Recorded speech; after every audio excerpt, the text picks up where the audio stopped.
Григорьевна, мы за короткий промежуток времени обсудим еще одни препараты, которые могут быть использованы для лечения кашля у детей. Говорить об этом стоит, поскольку опыт показывает, что, к сожалению, на практике мы видим ситуации, когда врач назначает с первого часа отхаркивающие пациенты. Вот сколько бы об этом, Елена Петровна, мы не говорили, с первого часа вместо того, чтобы подавлять кашель, назначаются препараты отхаркивающие. Более того, на сегодняшний день старинные препараты советские, да, многие ничего хорошего, кроме рвотного действия, не оказывают. Да? То есть из тех старых препаратов, старых микстур, которые продавались как бы в аптеке за 3 копейки. Поэтому, конечно, должно быть дифференцированное назначение препаратов от кашля. Мы когда-то проводили, в том числе с Еленой Петровной, с нашими сотрудниками академическими, интереснейшую конференцию про кашель. Думаю, что ее надо повторить. Потрясающий был доклад неврологов, да, кардиологов, то есть абсолютно врачей разных специальностей и такой вот психиатров, такой уникальный. Думаю, что симпозиум нужно как-нибудь повторить. Но мы понимаем, что, по сути, кашель – это естественный рефлекторный акт, он направлен на очищение трахеобронхиального действия. И говорят о том, что незаметно, но человек каждый в течение дня несколько раз покашливает. Поэтому, но в то же время кашель, и особенно затяжной кашель, это нередкая жалоба, по поводу которой обращаются к врачу, и кашель иногда не проходит после того, как человек перенес какую-то инфекцию. Но сегодня мы все живем в страхе от коронавируса и замечаем, что некоторые наши сотрудники, которые перенесли коронавирусную инфекцию, в зависимости от степени тяжести, кашель сохраняется на долгое время. Ну вот раньше, если вспомнить советские времена, то все очень было просто, да. И я еще начинала, Елена Петровна, трудовую деятельность приблизительно в одно и то же время. На вооружении у нас были и банки, и горчичники. Сегодня мы их как бы совершенно забыли. И про ножные ванны. Сегодня в большей мере уповаем на медикаментозную терапию. Но тем не менее, условно говоря, народные методы лечения при определенных ситуациях, при соблюдении безопасности, вот 17 числа у нас Всемирный день безопасности пациента. И Российская медицинская академия вместе с ВОЗ проводит как раз День всемирной безопасности. Поэтому сколько мы знаем с вами случаев, когда, вот, делая банки, да, либо сжигали волосы пациенту, либо капли спирта капали горячие на тело и так далее. Поэтому про безопасность. Ну, а что касается ингаляции под одеялом, да, которые сопровождались ожогом, это мы тоже помним. Не забываем про постуральный дренаж, который является великолепным средством. Помню, начиная трудовую деятельность, я, молодой терапевт, впервые села на прием педиатрический. В течение 10 дней, впервые так вот много послушав детей, которые кашляют, я всем назначила физиолечение. Оказалось, что физиотерапевтом была главный врач. Меня вызвали на ковер, потому что мои пациенты выстроились у кабинета главного врача за разрешением на физиолечение. Ну и после того, как меня вздрючили, после этого я научилась откашливать детей, да, и поняла разницу между бронхитами у детей и у взрослых. Ну вот так уж случилось, что я терапевт, стала педиатром, и ни дня не работала, не имела ни интернатуры, ни ординатуры тогда. Вот что касается выбора лекарств для детей, то, конечно, многие по-прежнему в интернете верят мамашам и блогерам, которые не имеют никакого образования, больше, чем врачу. Мы понимаем, что никакой значимости синей лампы в настоящее время, понятно, нет. Кто-то принимает, ну, посмотрите, чего там только нет. И очищенный керосин, да, который намазывают на тело ребенка. И, в общем-то, полстопочки теплой водочки с 2 таблетками мукалтина – это тоже народные рецепты, которые гуляют в интернете. Но, тем не менее, мы понимаем, что кашель – защитный рефлекс, но часть детей имеет, видите, затяжной кашель, и у 90%, да, он может наблюдаться даже в течение 25 дней, а еще 10% остается и больше месяца. Обычное деление кашля на острый до 3 недель, подострый свыше 3, ну и хронические более 4 недель. Вот школа клинического мышления. В октябре у нас будут потрясающие разборы с профессором Симоновой. Я ее попросила, чтобы мы особо подняли тему интерстициальных заболеваний легких редких, потому что они у педиатров не на слуху. И, конечно, прежде всего этого больного надо обследовать. Лена Петровна показывала потрясающие картинки про мукоцеллярный клиренс. Да, мы понимаем, что с помощью этого универсального механизма происходит очищение, по сути, клиренс и есть очищение. Но мы понимаем, что, конечно, все зависит от целостности ресничного эпителия. Вот следующий симпозиум у нас будет посвящен РС-инфекции у недоношенных детей. И, конечно, дети с бронхолегочной дисплазией, у них, конечно, нарушен этот мукоцеллярный клиренс. Поэтому очень важно, чтобы правильная была работа вот этого ресничного эпителия, который направлен на перемещение всех этих частиц и на очищение нашего респираторного тракта. Ну вот Ирина Владимировна Бережная как-то нашла вот эти замечательные картинки, да, электронное фото, поэтому, конечно, видна четко работа этого ресничного эпителия. Ну и мы понимаем, что там, где вязкая мокрота, то нарушено очищение, поэтому наши уважаемые любимые отоларингологи научили нас, как промывать нос специальными растворами для того, чтобы очищать, и это помогает уже более правильной работе, в том числе мерцательного эпителия.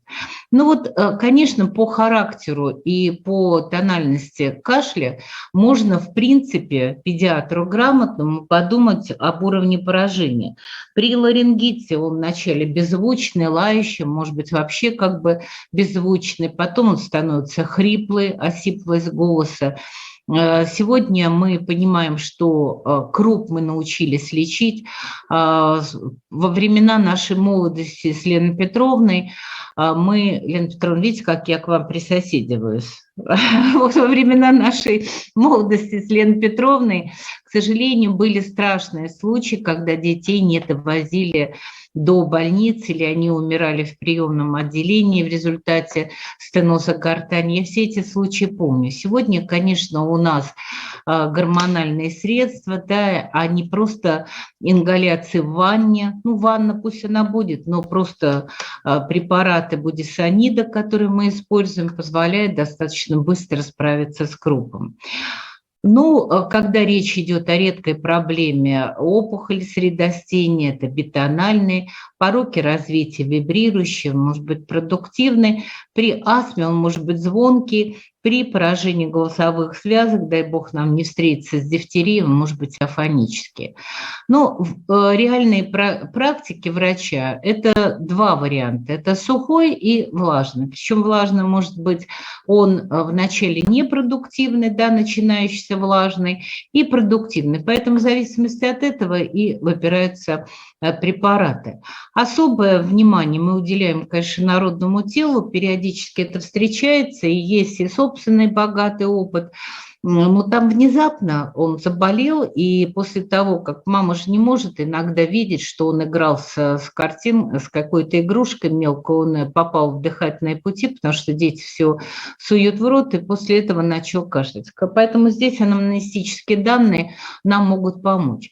Ну, а тогда, когда в естественном жизни кашель переходит в стадии вначале острый, потом вначале сухой, потом влажный, и, конечно, конечно, течение заболеваний, того же самого бронхита, пневмонии, тоже сопровождается сменой характера кашля. Вот вчера врачи из чатов нам писали благодарность за симпозиум по туберкулезу, и наши уважаемые фтизиатры из СНИ туберкулеза, мы с ними активно работаем, я им передала ваши слова любви, вот, и они готовы обсуждать самые простые вещи. Они удивились, что по характеру вопросов многие вещи врачи не помнят, не знают. Поэтому мы договорились, что в школе клинического мышления педиатра мы будем с фтизиатрами теперь обсуждать самые простые, насущные вопросы по пробам. Вот нам задают вопрос: мочить, не мочить, в кавычках, да, руки. Оказывается, можно купаться. То есть многие вещи, то, что бытует в голове, застряло, это, в общем-то, все устаревшее. Поэтому по характеру мокроты слизистая, стекловидная, слизистая, гнойная, кровянистая, ржавая. То есть все это тоже нам может быть в качестве подсказки.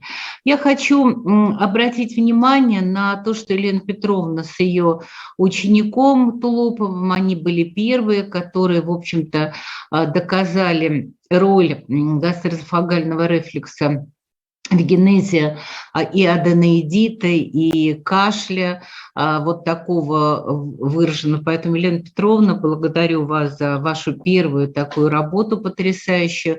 И, честно говоря, сегодня это все дошло до педиатров. То есть педиатры очень часто вспоминают кашель и при перемене положения, и в горизонтальном положении, заложенность носа при этом. Поэтому вот то, что вы сделали с Денисом Андреевичем, это дошло до педиатров, поэтому молодцы, вы были первые. Ну, когда мы обсуждаем с вами кашель и понимаем, что препараты могут быть, собственно, противокашлевые, мукоактивные, с опосредованным противокашлевым эффектом и комбинированные. Ну вот препараты, о котором пойдет речь, мы его очень любим. Елена Петровна тоже его любит. На нашей кафедре первым его испытывал Андрей Леонидович Заплатников. Я покажу сегодня исследование на базе нашего грудного отделения. То есть Стадаль – это комплексный препарат, в котором участвуют природные компоненты, и здесь эти компоненты обладают как противовоспалительным, противоотечным и муколитическим. Ну, я не буду перечислять эти растения, то есть здесь целый ряд растений, которые имеют натуральное происхождение, и за счет этого в Стадале такое комплексное действие этих всех природных компонентов, которые, в принципе, может быть использоваться как при сухом, так и при влажном кашле. Поэтому этот препарат называют 3 в 1. Поэтому, по сути, противоотечное, противовоспалительное и муколитическое, оно, в общем-то, действие вот такое вот как бы тройное.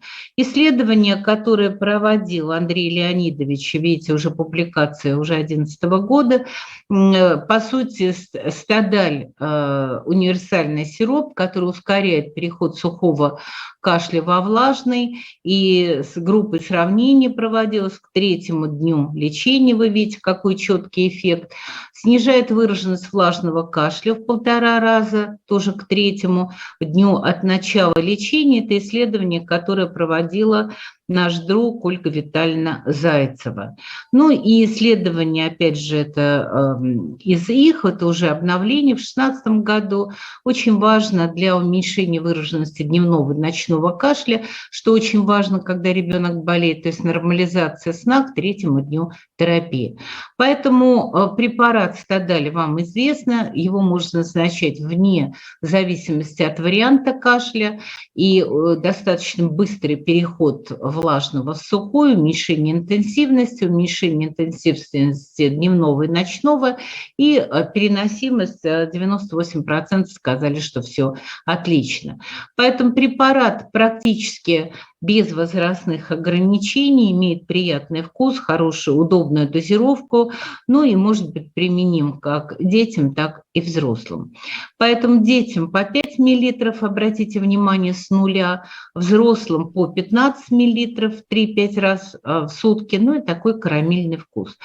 Исследование уже, которое проводилось на кафедре спустя 10 лет, исследование проводила наш доцент Нарина Григорьевна Сугян от кафедры, поэтому, пожалуйста, Нарина Григорьевна, продолжите.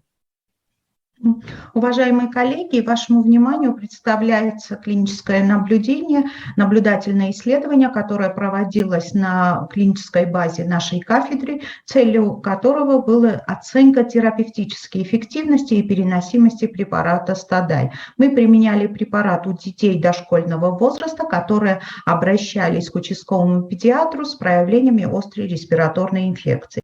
И критериями включения этого исследования был возраст детей от 2 до 7 лет, и мы их разделили на две группы с 2 до 4 лет и с 4 до 7 лет. Дети, у которых педиатр при осмотре верифицировал диагноз острой респираторной вирусной инфекции, конечно, это были амбулаторные пациенты, которые наблюдались на участке легкой и средней степени тяжести. Очень важным критерием данного исследования служило именно то, что дети должны были обращаться за медицинской помощью первые 3 дня от начала заболевания, и препарат был назначен всем детям из исследуемых групп именно первые 3 дня от начала заболевания. Таким образом, в исследование вошли 123 ребенка, которые в зависимости от возраста были разделены на две группы. Первую группу – это дети с 2 до 4 лет, туда вошли 58 детей, и с 4 до 7 лет 65 человек вошли в данную группу. Мы оценили клинические исследования препарата Стадаль на основании динамики изменения частоты кашля в каждой группе, динамики выраженности кашля, динамики характера кашля, как меняется, ну и, конечно, оценили качество сна у этих детей, которые наблюдались с респираторной инфекцией. Как мы оценивали характер кашля? Мы оценивали по бальной системе. Это 4-бальная система, где 0 баллов, когда кашель отсутствовал, и 3 балла, когда симптом был сильно выражен, беспокоил в течение суток и ухудшал состояние ребенка, оказывал существенное влияние на его поведение. Конечно, Ирина Николаевна уже говорила, что Стадаль имеет тройное действие, благодаря этому свойству мы оценивали именно характер кашля. Как вы видите, в обеих группах, в принципе, клиническая эффективность одинаковая. Если первый же день применения больше у детей регистрировался непродуктивный кашель и постоянный кашель, то уже 5-й день кашель стал продуктивный, и на 7-й день почти половина детей не беспокоили кашель. То есть мы фиксировали характер кашля, а в обеих группах мы видели одинаковую эффективность. То, что касается бальной системы, о котором я говорила, мы оценивали именно выраженность кашля в каждой группе. Вы видите, что в первой группе, ну и в первой, и во второй группе выраженность кашля, если первый день составил 2,3 балла, то уже на 7-й день почти кашель не беспокоил. Это в первой группе составило 0,6 баллов, и во второй группе 0,4 балла. То есть кашель, выраженность кашля снизилась в обеих группах почти 5 раз. Ну и к концу наблюдения, уже на 7-й день лечения, мы выделили именно тех детей в обеих группах, которых полностью купировался кашель, или этот кашель был очень незначительный. Вы видите, что в первой, что во второй группе от 95 до 98% детей не беспокоил кашель. Мы, конечно, оценили качество сна у детей. Мы все понимаем, что если ребенка беспокоит кашель, то это отражается на его сон. Ночной сон также по бальной системе, это 5-бальная система, где 0 баллов, когда ребенок не просыпался, и 4 балла, когда ребенок просыпался из-за кашля очень часто.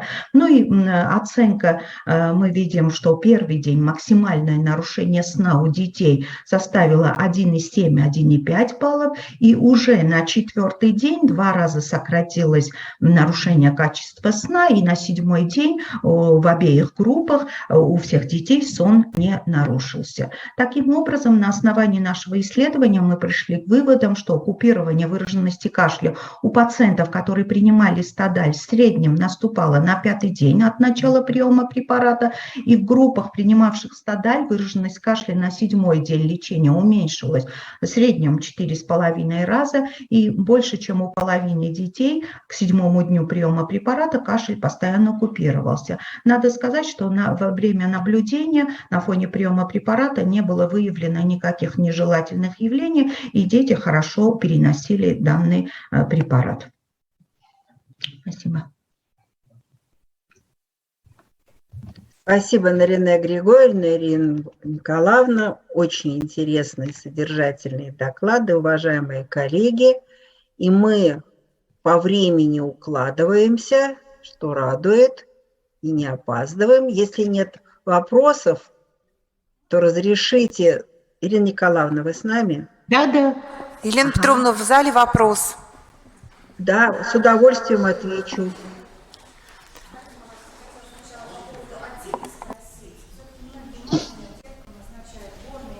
Вы знаете, мне тут пришло какой-то вопрос, я не слышу, к сожалению. Елена Владимировна, не слышу. Наверное, вот здесь написали организаторы вопрос разницы. Сейчас Елена Петровна, сейчас микрофон нам дадут. Сейчас прям буквально секунда. Очень многие. Я пока отвечу, потому что пришло по WhatsApp вопрос пришел. Там такой вопрос. Какая разница ацетилцистеина и карбоцистеина? Дело в том, что ацетилцистеин муколитик, и отсюда возможно на так называемый синдром наводнения. То, что невозможно при карбоцистеине, потому что это мукорегулятор, и поэтому, в общем-то, разница между этими препаратами есть. Если коротко отвечать, ну и секреторы G, или джа, как мы говорим, глубина, то тоже, в общем-то, ацетилцистеин, и эти работы есть, он подавляет и секрецию, в то время как карбоцистеин, наоборот, не подавляет, а стимулирует. Вот эти две основные отличия, которые мы должны помнить. Ну и отсюда ацетилцистеин, естественно, когда применяем, вот Ирина Николаевна уже хорошо коснулась этого вопроса, что вовремя начинать. То есть это муколитические препараты. Когда, если сухой кашель, ну, то, что рассказывала Ирина Николаевна, чтобы я не повторялась, конечно, мы должны это все учитывать. Можно, да? Прошу вас, да.